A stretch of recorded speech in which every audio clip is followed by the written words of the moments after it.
Hi everybody, welcome back. I'm Jenny, and today we're going to go over how to get a National Provider Identification Number, or NPI. And before we do that, just a quick reminder, I'm trained as a therapist and as a clinical supervisor, but for the purposes of this video, I'm not acting as either of those things. I'm just wanting to give other fellow school counselors some information that hopefully helps you if you're wanting to branch out and start a private practice. So if you do find the information helpful, please feel free to subscribe, like it, share it, and then other people can find it more easily that way. And with that, let's just get started and look at this NPI. So an NPI is something that you are going to need if you want to be able to accept insurance for your clients. For me, I was able to get a lot of clients pretty quickly and easily once I became available to be in network with their insurance. I think a lot of folks now have mental health covered pretty well on their insurance, and so they're wanting to take advantage of that. And there's just a lot of people looking for therapists, maybe for a lot of different reasons. And they want to be able to find someone that's in network with their insurance plan. So if you want to do this, getting an NPI is going to be one of the first steps. And let's talk about more what it is and then how you get it. So the NPI is actually something that was created by the government to uniquely identify each health provider. It's used for both, any kind of health and behavioral health, both. There's a type 1 and a type 2 NPI. Type 1 is for individuals, and that is more than likely the only one that you're going to need to worry about for right now. But just to give you an idea, for type 2, that is for groups. And when I first started working as a therapist, I had to get an individual type 1 NPI, and then I had to link it to the group NPI number for the group practice that I was working with. When I stopped working with that group, I unlinked the individual, my NPI, from the group NPI. And now more recently, since I've started working with supervisees who are going to be getting some practice working with a client under my license, I needed to get a type 2 group NPI so that then my supervisees can get their individual NPI numbers, and whenever they see a client in the note, they can sign it with their NPI, and we can put on the claim for insurance my group NPI, but then the supervisee's individual NPI. So it's clear who actually provided the service.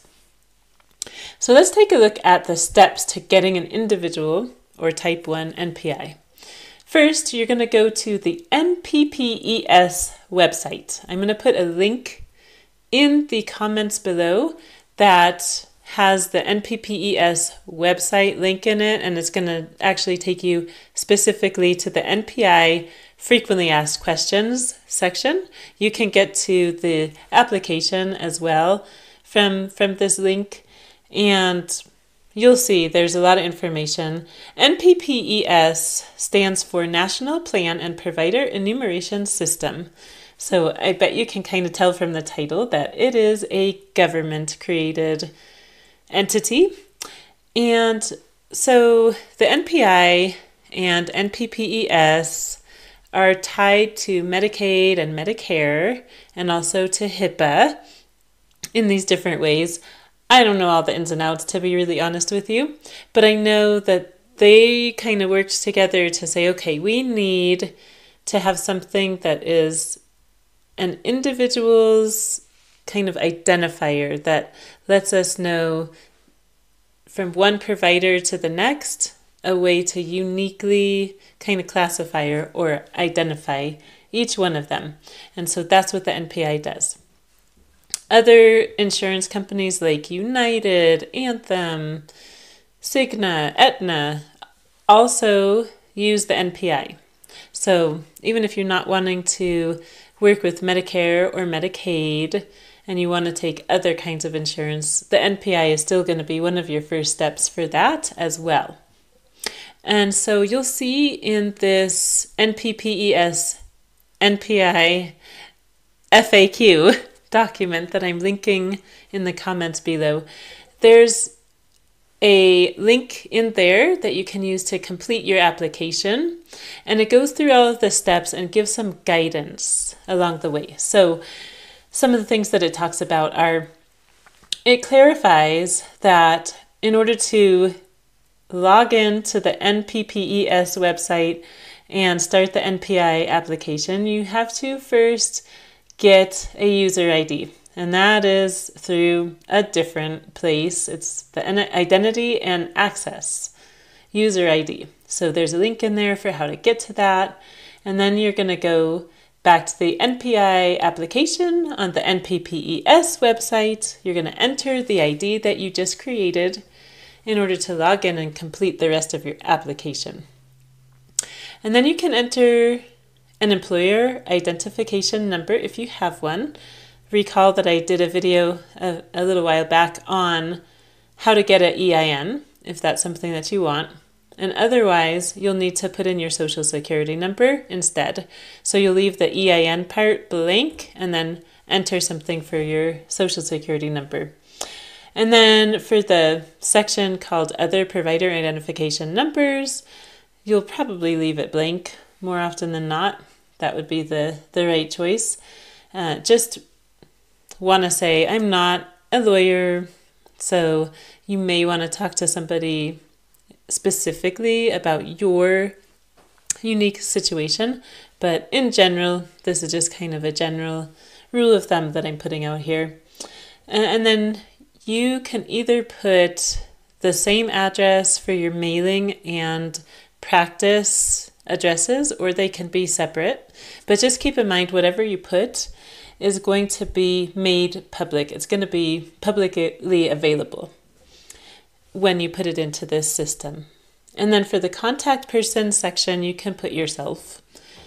One part of getting an NPI that might be a little more tricky is the taxonomy codes. So you'll see a link within this document for where you can go and look at all the list of options for taxonomy codes.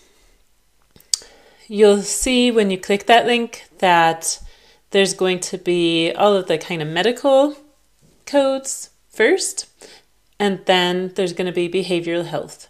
Under behavioral health, there's 3 choices for counselor that I thought were applicable and that I chose. So there's one for mental health counselor, one for school counselor, and one for professional counselor. So the taxonomy code for mental health counselor is 101YM0800X. The code for school counselor is 101YS0200X. And the code for professional counselor is 101YP2500X. And then the rest of the application should be fairly easy for you to get through. You'll fill it out and turn it in. And from what I recall, I think you can get your NPI pretty much immediately after you fill out the application. And then that's it. So in the next video, I'm going to show you the paperwork that I use in my private practice, including the initial informed consent documents, and then what I use for taking notes, making treatment plans, and all of that good stuff.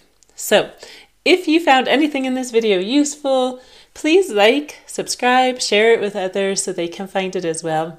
And feel free to let me know anything that you would like in the comments below. And until next time, remember, you have options and opportunities. See you soon.